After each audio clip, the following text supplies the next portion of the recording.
Kaum muslimin wal muslimat, jamaah salat maghrib yang dimuliakan Allah Subhanahu wa taala. Alhamdulillah senantiasa kita Waalaikumsalam warahmatullahi. Senantiasa kita memuji dan bersyukur kepada Allah Subhanahu wa taala atas segala limpahan rahmat dan karunia yang Allah berikan kepada kita, sehingga di malam ini masih kita bisa melaksanakan sebagian kewajiban kita, yaitu salat maghrib berjamaah dilanjut dengan thalabul ilm. Mudah-mudahan kemudahan yang Allah berikan kepada kita di dalam menggapai ilmu ini salah satu sebab dimudahkannya kita oleh Allah Subhanahu wa taala untuk melangkahkan kaki kita menuju surga Allah Subhanahu wa taala. Karena Rasul sallallahu alaihi wasallam bersabda, "Man salaka tariqan yaltamisu fihi ilman, sahalallahu lahu bihi tariqan ilal jannah." Barang siapa yang melangkahkan kakinya untuk mencari ilmu agama, maka Allah akan mudahkan baginya langkah menuju surga. Jadi ketika kita ingin dimudahkan langkah kita menuju surga Allah Subhanahu wa taala, maka salah satunya adalah dengan cara memperbanyak langkah kita menuju majlisul ilm atau menuju majlisul ta'lim. Baik, ikhwan wa akhwati fil hafizakumullah, insyaallah kita lanjutkan pembahasan kita kajian dalam kitab Riyadhus Shalihin karya Imam Nawawi rahimahullahu taala. Jadi ini kemarin sudah kita bahas tentang apabila seseorang diundang ya untuk jamuan makanan, dan ketika dia tidak berpuasa maka dia wajib mendatanginya, maka dia harus mendatanginya. Tapi kalau kondisinya dia sedang berpuasa dan tidak mau berbuka, terlebih puasanya puasa wajib, maka doakan yang mengundang kita. Tapi kalau dia puasanya puasa sunnah, maka dibolehkan kita berbuka. Buka saja, karena kita diundang makan. Tapi kalaupun kita mau tetap mempertahankan puasa kita walaupun itu sunnah, maka tentunya kita mendoakannya dengan keberkahan bagi yang mengundangnya. Ya, ini adab atau etika ya seseorang di dalam menghadiri jamuan makan. Sekarang masuk ke bab yang baru. Ya, ada kitabnya bisa dilihat tuh, kitab Riyadhus Shalihin. Masuk ke bab yang baru. Bismillahirrahmanirrahim. Qala al-Imam Nawawi rahimahullahu taala, babu ma yaquluhu man du'iya ila ta'ami fatabi'ahu ghairuhu.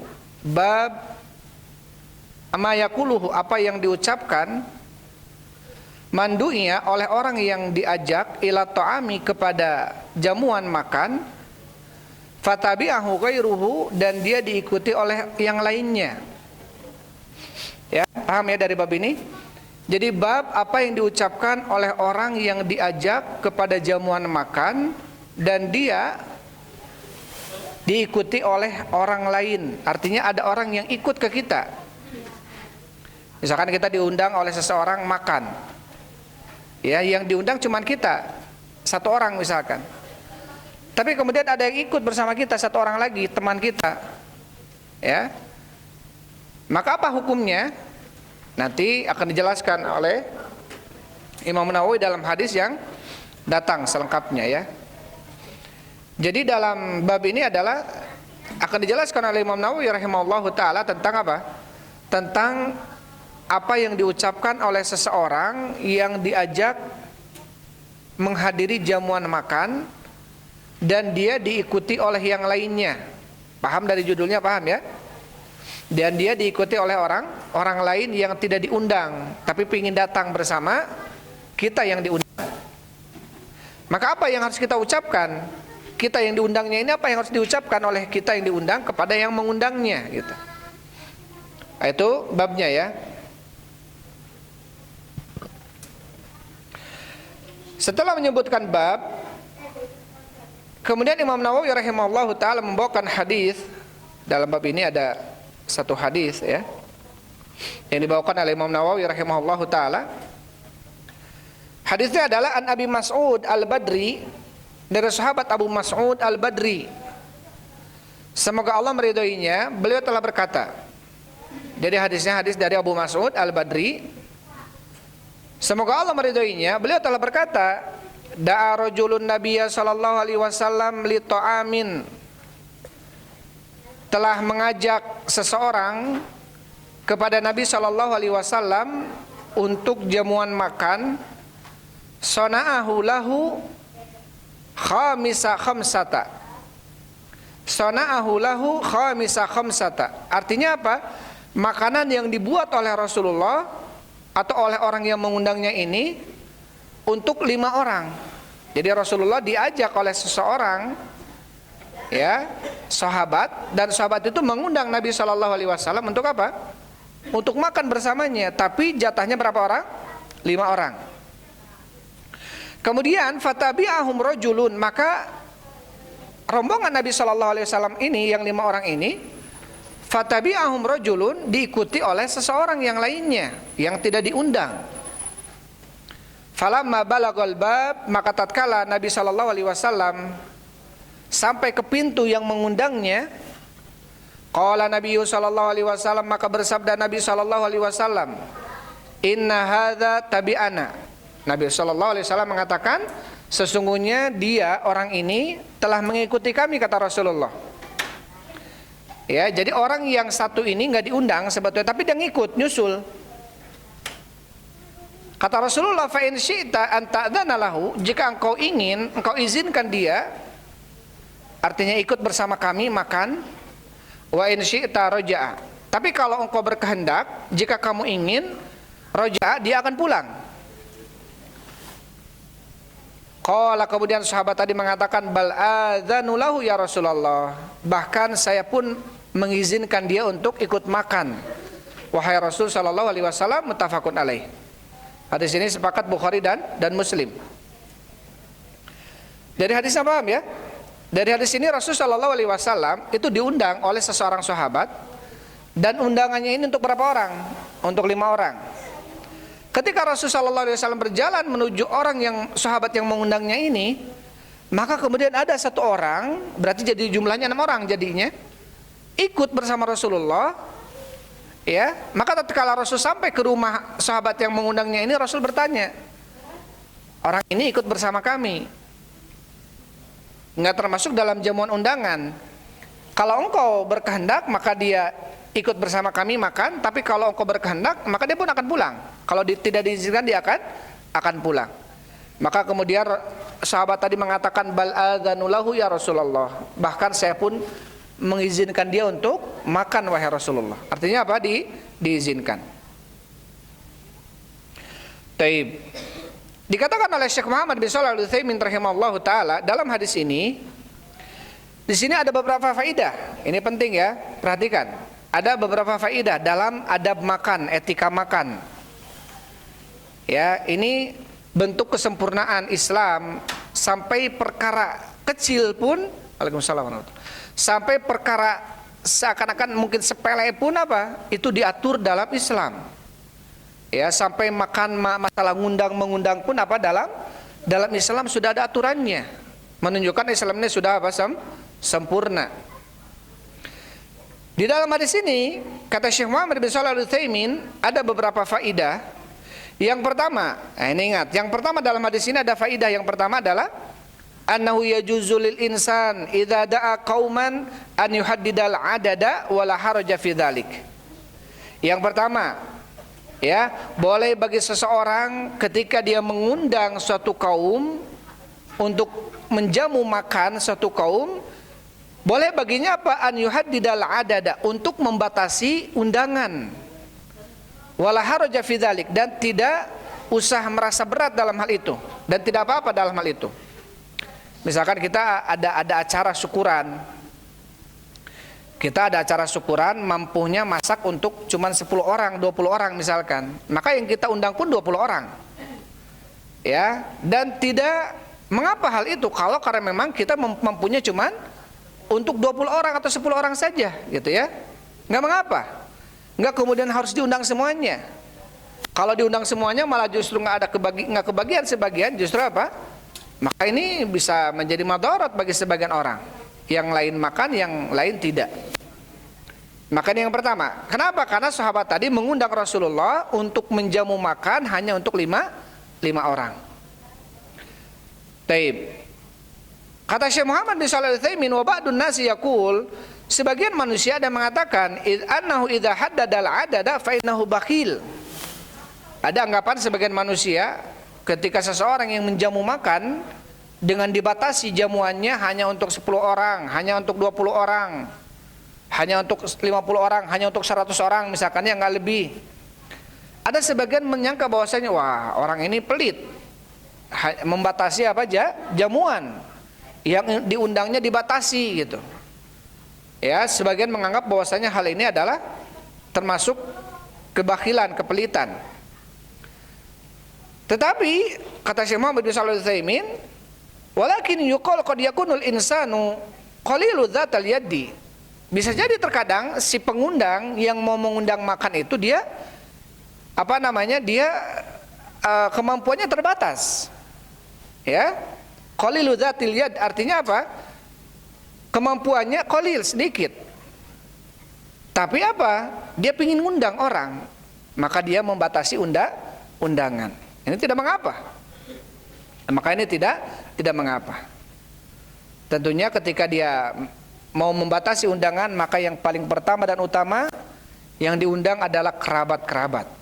Ya, dan yang paling pertama dan yang utama yang diundang adalah orang yang fakir, orang yang miskin, orang yang butuh, ya, orang yang ingin datang ke undangan. Karena Rasulullah SAW beliau mengatakan, ya, inna syarrat ta'am ta'amul walimah, sesungguhnya sejelek-jelek makan itu adalah makanan walimah. Kenapa? Yud'a fihal agniya, yang dipanggil diundang dalam makanan walimah itu adalah orang-orang yang kaya. Tapi justru yang dibiarkan tidak diundang adalah orang-orang yang fakir. Padahal apa? Orang-orang kaya itu sebetulnya nggak butuh diundang, karena biasa mereka makan. Orang-orang kaya itu mereka biasa apa? Biasa makan enak. Justru orang fakir mengharapkan adanya undangan. Maka ini perlu kita perhatikan. Terlebih kalau di antara kerabatnya itu ada yang betul-betul apa? Ada yang betul-betul membutuhkan, maka dia lebih harus diutamakan. Karena selain sedekah juga apa? Bentuk silaturahim. Kata Rasulullah, ketika sedekahnya kepada kerabat, maka dia pahalanya dua, pahala sedekah dan pahala silaturahim. Taib. Kemudian yang kedua, diambil faedah dari hadis yang tadi kita bacakan. Dalilun ala jawazi tiba'ir rajuli lil mad'uin la'allahu yahsul ala ta'am. Hadis ini ada pendalilan yang kedua. Bolehnya, ya, seseorang mengikuti orang-orang yang diundang oleh orang lain dengan harapan dia akan mendapatkan makanan. Boleh. Kalau kondisinya apa? Dia perlu makanan itu. Kalau kondisinya dia ingin makanan itu. Misalkan yang diundang nih orang-orang ini saja. Ketika orang ini pergi, pingin aja ikut bareng dengan orang ini walaupun gak diundang. Tapi ada syaratnya nanti. Ya. Syaratnya. Kenapa? Syaratnya kalau dia diizinkan oleh yang mengundangnya, maka dia masuk ke rumahnya makan. Tapi kalau tidak diizinkan, maka dia harus menerima kondisi itu. Ya, misalkan si pengundang, aduh, maaf yang saya undang cuma 10 orang, berarti yang ke-11-nya nggak bisa. Kita jangan kemudian menjadi menjadi sakit hati dan lain-lain, marah, tidak boleh. Karena apa? Kita tidak diundang. Ya, sebagaimana Nabi SAW kepada pengundang, sahabat yang mengundangnya apa? Mengatakan bahwasanya orang ini ikut bersama kami. Kalau engkau ingin dia masuk, kalau engkau ingin dia nanti disuruh pulang. Maka kata para sahabat yang mengundangnya, saya izinkan dia ya Rasulullah untuk ikut bersama makan. Menunjukkan apa? Boleh. Asal hukumnya boleh. Kalau kemudian ya nanti dia diizinkan makan, kalau tidak maka sebaiknya dia pulang. Tapi kalau dari awal dia sudah beranggapan, takutnya malah nggak diizinkan, nggak enak sama yang ngundang, kita nggak diundang, malah ada perasaan-perasaan yang dikhawatirkan justru dia nanti ditolak gitu ya. Sebaiknya mending dari pertama nggak usah ikut, ikut ke rombongan yang diundang, kita nggak diundang dengan harapan dapat makanan, malah kemudian sakit hati gitu ya. Sebaiknya kita nggak usah ikut. Kalau kemudian kita mempunyai dzan, persangkaan kalau khawatir nanti malah kita tidak diizinkan.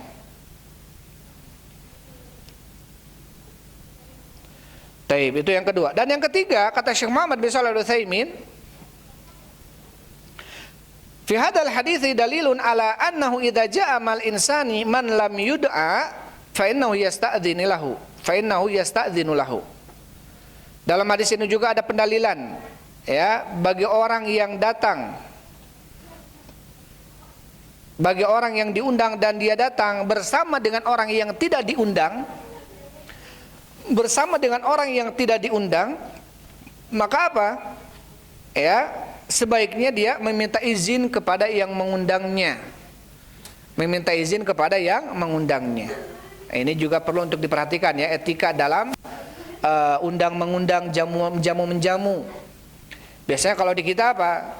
Yang diundang suaminya, undangan untuk misalkan tuan fulan, undangan untuk bapak fulan, disebut bapaknya suaminya, maka biasanya masuk juga apa? Istri. Tapi kalau diundangnya bapak fulan, masuk ke dalamnya istri, ini adalah lumrah, sesuatu hal yang lumrah dan maklum, dan ini menjadi urf, kebiasaan di negeri kita. Kalau diundang suaminya berarti datang pula apa? Istrinya. Tapi kalau dia ini diundang suaminya, datang sekeluarga semuanya, ibunya pada nggak diundang, ya, neneknya pada nggak diundang, anak-anaknya misalkan semuanya pada nggak diundang, yang diundang adalah suami dan istrinya atau suaminya saja. Maka ini kembali kepada urfiyah, kembali kepada apa? Urf, kebiasaan suatu tempat, ya, kebiasaan kepada suatu tempat. Jadi kalau kebiasaan kita yang diundang suami berarti masuk ke dalamnya istrinya berarti, maka ini hal yang lumrah. Atau masuk ke dalamnya istrinya dan satu anaknya misalkan, makanya hal yang lumrah. Tapi kalau kemudian banyak ya datangnya, ini perlu untuk sebaiknya kita memperhatikan kondisi ini ya. Sebaiknya kita memperhatikan kondisi ini. Banyak orang-orang yang mengundang dalam sebuah acara hajatan misalkan, dia undangan 1.000 orang, masak juga untuk 1.000 orang, paling dia lebihkan untuk 1.500 mungkin tambahannya, karena mungkin ada yang bawa istrinya, ya, ada yang bawa pasangannya. Tapi ternyata apa? Ada yang bawa satu orang undangan bawanya 5 orang, 6 orang. Pas datang terakhir orang-orang nggak kebagian makanan. Ini terjadi nggak? Terjadi, ya. Ketika orang-orang terakhir mau datang sudah habis. Padahal si penjamu yang mengundang, padahal dia mempersiapkan makanan itu lebih gitu ya. Tapi qadarullah banyak yang datangnya padahal undangannya 1.000 gitu ya. Biasanya undangan 1.000 berarti masak 1.500. Atau undangan 1.000 masak 2.000 biasanya. Tapi ternyata apa? Karena banyak yang diundang, akhirnya banyak yang tidak kebagian.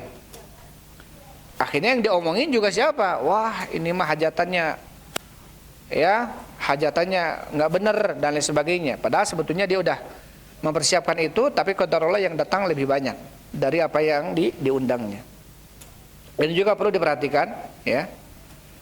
Ini termasuk adab-adab ya, etika di dalam undang mengundang, jamu menjamu, ya, untuk betul-betul kita memperhatikan kondisi ini.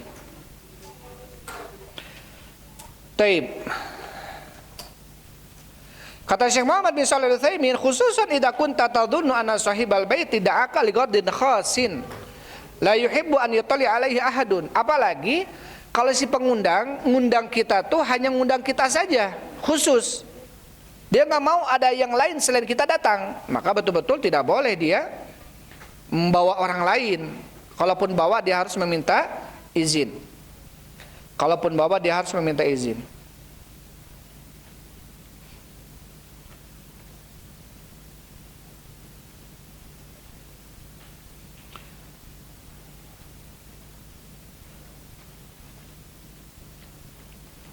Taib. Itu hadis yang pertama atau di dalam bab ma yaquluhu man du'iya ila ta'ami fattabi'ahu ghairuhu. Bab apa yang diucapkan oleh orang yang diundang kepada sebuah jamuan makan tapi dia diikuti oleh orang lain. Ya, apa yang diucapkan? Yang diucapkannya adalah meminta izin. Meminta izin kepada yang mengundangnya, ya. Kalau teman satu ini yang enggak diundang, dia ikut mau menghadiri jamuan makan. Kalau diizinkan maka masuk, kalau tidak sebaiknya dia pulang, keluar. Tapi itu hadis, itu bab yang ke-103 ya.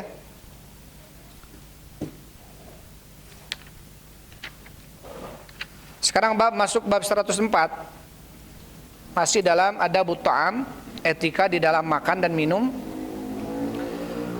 Disebutkan oleh Imam Nawawi rahimahullahu taala babul akli mimma yalihi wa wa'dihi wa ta'dibihi man yusi'u aklihi atau man yusi'u akluhu. Bab al-akli, makan mimma yalihi, dari apa-apa yang dekat dengannya. Bab memakan makanan apa-apa yang dekat darinya. Wa wa'dihi, dan memberikan nasihat. Wa ta'dibihi, dan memberikan pelajaran. Man yusi'u akluhu, kepada orang yang jelek di dalam makan atau jelek dalam etika makan. Memberikan ujangan dan pelajaran kepada orang yang jelek di dalam etika makannya. Makanya tidak beradab, tidak berakhlak di dalam makan. Ini penting, karena Islam ini betul-betul Allah Subhanahu wa taala mengutus Nabi kita alaihi salatu wasalam, innama bu'itsu liutammima makarimal akhlak. Sesungguhnya tidaklah aku diutus kecuali untuk menyempurnakan akhlak yang mulia. Jadi dalam berbagai kondisi, dalam berbagai keadaan, maka umat Islam ini adalah umat yang berakhlak, yang mulia, beradab, beretika, bersopan santun, ya. Terlebih di dalam makan, apalagi makan dengan orang lain. Ini perlu diperhatikan adabnya, perlu diperhatikan etikanya. Inilah keindahan Islam, kesempurnaan Islam. Sampai hal yang kecil pun diatur dalam undang-undang Islam ini, ya, menunjukkan bahwasanya Islam ini sudah sempurna. Kemudian setelah menyebutkan bab, Imam Nawawi rahimahullahu taala membawakan hadis. Dalam bab ini ada dua hadis, ya, dibawakan oleh Imam Nawawi rahimahullahu taala. Al haditsul awal, hadis yang pertama, an Umar bin Abi Salamata, dari Umar bin Abi Salamah radhiyallahu anhuma, semoga Allah meridhai keduanya. Qala, beliau berkata, kuntu gulaman fi hijri Rasulillah sallallahu alaihi wasallam. Jadi kata Umar bin Abi Salamah, kuntu gulaman, ya, aku adalah seseorang anak kecil. Gulam ini masih anak kecil, ya, antara 7 tahun, 8 tahun, ini dinamakan gulam. Ya, ini dinamakan apa? Sebagai gulam. Kuntu gulaman fi hijri Rasulillah sallallahu alaihi wasallam. Aku adalah seorang anak kecil, ya, yang berada di kamarnya Rasul sallallahu alaihi wasallam. Artinya berada di dalam naungan Rasul sallallahu alaihi wasallam. Kenapa? Karena Umar bin Abi Salamah ini, ibunya Ummu Salamah dinikahi oleh siapa? Oleh Rasulullah sallallahu alaihi wasallam. Jadi Umar bin Abi Salamah ini anak tirinya Rasulullah. Ya, anak tirinya Rasulullah sallallahu alaihi wasallam. Jadi ketika itu Abu Salamah meninggal, ya, dan beliau punya anak namanya Umar bin Abi Salamah. Ketika Abu Salamah ini meninggal, maka istrinya Ummu Salamah, dia berdoa dengan doa yang diajarkan oleh Nabi SAW. Apa doanya? Nabi mengajarkan doa ketika diberikan musibah, maka doa dengan berdoa, Allahumma ajirni fi musibati hadza. Ya Allah, berikanlah pahala dalam musibahku ini. Wa khluf li khairan minha, dan gantikanlah musibah yang kami alami ini dengan yang lebih baik darinya. Ketika Ummu Salamah berdoa dengan doa itu, kemudian Ummu Salamah berpikir, ya, dalam doa itu apa doanya? ya Allah berikanlah musibah pahala pada musibahku ini dan gantikanlah musibahku ini dengan yang lebih baik. Berarti musibahnya apa? Kehilangan siapa? Suaminya Abu Salamah. Kata Ummu Salamah, siapa yang lebih baik daripada Abu Salamah? Karena Abu Salamah termasuk orang-orang yang pertama Islam, bahkan ikut hijrah ke Habasyah, ya, jadi orang-orang pertama Islam. Kira-kira siapa yang lebih baik daripada Abu Salamah kalau bukan Rasulullah Sallallahu Alaihi Wasallam? Maka kemudian benarlah dari doa yang dipanjatkan oleh Ummu Salamah, ternyata Ummu Salamah dinikahi oleh siapa? Oleh Rasulullah Sallallahu Alaihi Wasallam. Maka ketika itu Umar bin Abi Salamah, beliau berada di ruangan atau kamar atau rumahnya Rasulullah, karena Robibahnya atau Robibnya, yaitu anak tirinya. Kemudian kata Abu Salamah, kata Umar bin Abi Salamah, wa kanat yadi tatishu fi sahfah, dan tanganku ini tatishu fi sahfah. Artinya apa? Artinya tataharraku, bergerak. Tanganku ini ngayap gitu ya. Tangannya ini sering kesana kemari gitu, ngambil makanan ini, ngambil makanan itu, kata Umar ini. Ya namanya anak kecil gitu ya. Faqala li Rasulullah sallallahu alaihi wasallam, maka berkata kepadaku Rasul sallallahu alaihi wasallam, ya gulam, wahai anak, samillah, ucapkanlah bismillah. Wakul biyaminik, dan makanlah dengan tangan kananmu. Wakul mimma yalik, dan makanlah apa yang dekat darimu. Muttafaqun alaih. Hadis ini sepakat Bukhari dan Muslim. Ini sudah kita bahas ya dalam hadis-hadis sebelumnya tentang hadis ini. Ya, keutamaan apa? Memberikan nasihat kepada orang yang ada di sekitar kita ketika dia terlihat kurang beradab di dalam makannya. Untuk apa? Makan dengan mengucapkan bismillah. Ini anjuran seseorang makan dengan bismillah dulu. Karena ketika seseorang makan dengan bismillah, maka syaitan tidak akan ikut makan dengan kita. Ya, tidak ikut makan dengan apa? Dengan kita. Yang kedua, makan dengan tangan kanan. Kenapa? Karena syaitan makan dengan tangan kiri. Kalau kita makan dengan tangan kiri berarti ada penyerupan dengan siapa? Dengan syaitan gitu. Hati-hati, makan minum harus dengan tangan kanan. Ya, kalau dengan tangan kiri bisa jadi dosa dia. Ya, bukan hanya sunnah, makan dengan tangan kanan itu bukan hanya sunnah, tapi wajib. Tetapi apa? Wajib. Kemudian di dalam hadis ini Rasul memberikan nasihat apa? Wakul mimma yalik, makanlah apa-apa yang dekat darimu. Apa-apa yang dekat darimu. Ini kebiasaan orang kalau makan bareng, senampan, satu nampan 5 orang, satu nampan 10 orang gitu ya. Nasi, kemudian lauknya di tengah. Kemudian dianjurkan apa? Kita memakan yang dekat dari kita. Kalau Syekh Muhammad bin Shalih Al-Utsaimin, kecuali kalau yang di dekat kita ini nggak ada lauknya di sebelah sana, nggak apa-apa. Kecuali kalau kita sudah dapat bagian 10 orang nih, masing-masing ada lauknya di depan masing-masing, dia mau ngambil yang lain, ini nggak boleh. Kecuali kalau si lauknya di tengah, maka kita harus mengambil dari tengah. Ya, ada yang kemudian jatuh ke sebelah sana, kita ambil dari sebelah sana. Ini tidak mengapa. Ya, anjurannya tetap untuk mengambil yang lebih dekat. Dan sudah kita bahas ya. Kemudian hadis yang kedua, wa an Salamah ibn al-Aqwa, dari Salamah ibn al-Aqwa radhiyallahu anhu, semoga Allah meridainya, anna rajulan akala inda Rasulillah sallallahu alaihi wasallam bisimalihi, sesungguhnya ada seseorang dia makan di sisi Rasul sallallahu alaihi wasallam dengan tangan kirinya. Faqala, maka Rasul mengatakan, kul biyaminik, makanlah dengan tangan kananmu. Qala, kemudian orang tadi mengatakan, la astati'u, saya tidak bisa. Qala lastata'at, kemudian Rasul mengatakan, lastata'ata, kamu tidak akan bisa. Ma manahu ilal kibru, tidak ada yang menghalangi dia untuk makan dengan tangan kanan kecuali kesombongan. Padahal dia bisa sebetulnya. Dia bisa makan dengan tangan kanan, tapi dia mengatakan, saya tidak bisa ya Rasulullah. Kata Rasul, lastata'at, betul-betul kamu tidak akan bisa. Akhirnya apa? Fama rafa'aha ila fi, tiba-tiba tangannya lumpuh dan tidak bisa mengangkat tangan kanannya ke mulutnya. Ini perhatikan ya.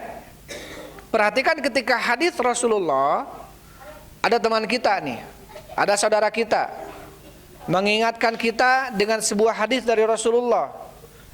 Ini nggak boleh, ini hadisnya. Kemudian dia apa? Tidak mengindahkan hadis itu. Hadis-hadis gitu ya. Padahal dia dinasihati bukan oleh kita, disampaikan hadis Rasulullah. Kemudian dia apa? Menolaknya. Ya, kemudian dia merasa sombong dengan hadis Rasul itu. Padahal hadisnya sahih. Ya, ini perlu untuk kita perhatikan, maka bisa termasuk dosa yang besar. Ketika kita tujuannya menolak hadis, apalagi merendahkan hadis. Bahkan di sini Rasul Shallallahu Alaihi Wasallam kemudian menjelaskan tentang orang tersebut tiba-tiba tangan kanannya lumpuh. Langsung Allah Subhanahu Wa Taala turunkan azab kepada orang yang yang istihza, mengolok-ngolok, mencela, menolak hadis. Ini bahaya. Ini bahaya. Jadi ketika kita tidak bisa melakukan sebuah amalan, ini dosanya masih mending, ya, daripada kemudian kita tahu datang hadisnya dan kita tolak hadisnya. Maka perlu untuk kita untuk kita senantiasa menerima, apalagi yang datang kepada kita hadisnya sahih. Hadisnya sahih. Taib disebutkan oleh Syekh Muhammad bin Shalih Al-Utsaimin rahimahullah, wal wajibu 'alal muslimi an yakula bil yamini ila li udrin. Yang wajib bagi seorang muslim untuk makan dengan tangan kanan kecuali kalau ada udzur. Kalau dia ada udzur nggak bisa gitu ya. Kama law kanatil yaminu maslulatan aw ma asbah dzalik. Seperti misalkan tangan kanannya lumpuh atau tangan kanannya nggak bisa gerak misalkan, atau selain daripada itu, maka ini tidak mengapa dia makan dengan tangan kirinya. Maka tentunya fattaqullaha mastata'tum, bertakwalah kepada Allah semampu kalian. Maka ketika disebutkan hadis ini, ya, ketika disebutkan hadis ini, di dalam hadis ini Rasulullah Shallallahu Alaihi Wasallam menjelaskan tentang tentang iqab, tentang hukuman orang yang menolak hadis, menolak sunnah. Padahal hadisnya hadis siapa? Ini hadis Muslim. Ya, hadis ini hadis Muslim. Jadi ketika datang sebuah hadis yang jelas hadisnya sahih tentang apapun itu, ya, maka yang pertama kita harus taslim, menerima. Harus menerima yang pertama. Yang kedua tentunya ketika kita tidak bisa menerima atau berat menerimanya atau belum bisa menerimanya, jangan sampai kita merendahkan hadis, mencela hadis. Pernah terjadi sebuah kejadian, ya, ini pada zaman tabi'in atau setelah tabi'in. Disebutkan dalam kitab Fadlu Ta'dimi Sunnah, keutamaan mengagungkan sunnah. Di dalam kitab tersebut disebutkan pernah terjadi sebuah kejadian, ada seseorang dia diingatkan dengan hadis Abu Hurairah yang diriwayatkan oleh Imam Bukhari dan Muslim. Dalam hadisnya Rasulullah mengatakan, idza staiqadha ahadukum min naumihi, apabila seseorang di antara kalian bangun dari tidurnya, maka tidak boleh mencelupkan tangannya ke bejana atau ke ember sebelum mencucinya 3 kali. Karena kalian tidak tahu tangan kalian berada di mana. Orang yang mendengarkan hadis ini dia mengatakan, saya tahu tangan saya di mana. Ya, saya tahu tangan saya bermalam di mana. Seakan-akan dia mau menolak hadis ini. Ya. Kemudian dia tidur di malam hari dan mendapatkan di pagi harinya masuk tangannya ini ke dalam duburnya sejauh 1 hasta sampai sikut masuk ke dubur. Dan ini disaksikan oleh para ulama ketika itu sampai dibikin sebuah kitab. Dibikin sebuah kitab. Terus tentang sebuah hadis dalam hadis Tirmidzi atau hadis Tirmidzi ya, hadis Ibnu Abbas.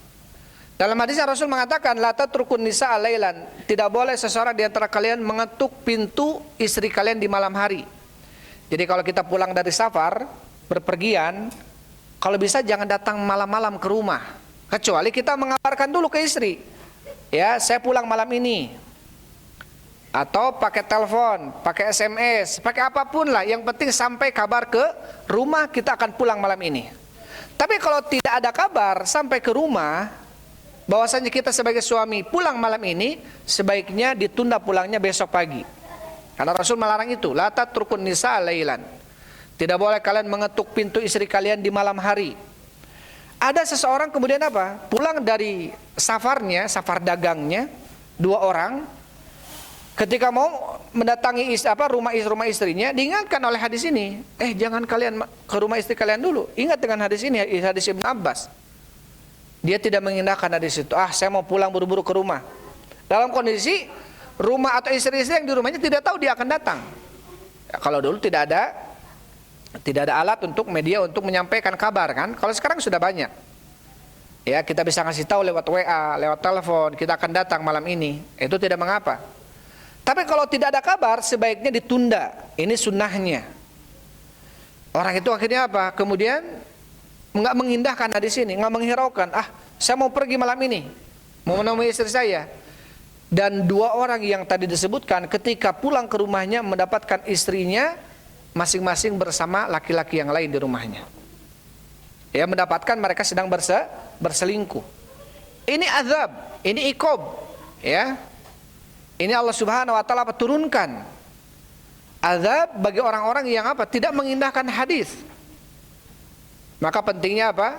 Sampai kata Imam Sufyan Ats-Tsauri atau Yahya Al-Qattan atau ulama yang lainnya dalam sebuah ucapannya apa? Ad-dabbu wara'a sunnah khairun minal jihad fisabilillah. Menolong, membela dan mendakwahkan sunnah itu lebih baik daripada jihad di jalan Allah Subhanahu wa taala. Artinya apa? Mengagungkan sunnah, menyebarkan sunnah, ya, mengamalkan hadis itu lebih baik daripada yang jihad fisabilillah. Karena apa? Jihad lawannya orang kafir. Kalau jihad itu lawannya orang kafir. Tapi kadang-kadang orang yang mengingkari sunnah itu adalah orang yang mengaku dirinya muslim. Saudara-saudara kita masih muslim, tapi apa? Mengingkari sunnah. Kadang-kadang ketika kita menyampaikan hadis pun apa? Ditolak. Ini, ya. Kadang-kadang mereka lebih berpendapat dengan hadis-hadis yang mungkin dhaif, bahkan maudhu, ya. Bahkan hadis itu palsu. Maka tentunya keutamaan bagi orang yang membela sunnah, mengajarkan sunnah, ya, mendakwahkannya, mengamalkannya dan membelanya. Terlebih kita di hari-hari yang seakan-akan orang sudah mulai bukan sudah mulai, artinya ada beberapa sunnah-sunnah yang mulai ditinggalkan oleh manusia. Ada sunnah-sunnah yang mulai ditinggalkan oleh manusia. Maka kita termasuk orang yang cinta kepada sunnah, ya, mengaku diri kita sebagai seorang ahlu sunnah wal jamaah, berarti orang yang harus mengagungkan sunnah, ya, mengagungkan sunnah, memuliakan sunnah. Dalam sebuah hadis Rasulullah SAW mengatakan, sayati zamanun al-qabid ala dinihi kal qabid alal jamr. Akan datang suatu zaman, suatu masa, suatu waktu, orang yang berpegang teguh dengan agamanya seperti berpegang teguh dengan api, dengan bara api, saking panasnya. Mau beramal ini, ya, celana di atas mata kaki, diomongin sama orang, kayak kurang bahan aja celana yang cingkrang. Mau ngurus jenggot, padahal jenggot kata Rasul dianjurkan, bahkan diperintahkan oleh Rasulullah. Jenggot sedikit dipiara, kayak kambing katanya. Mau istri kita bercadar atau menutup mukanya, walaupun sebagian mengatakan sunnah, sebagian mengatakan wajib, kayak ninja katanya, ya, atau kayak apa aja. Ini kita ada di masa-masa itu.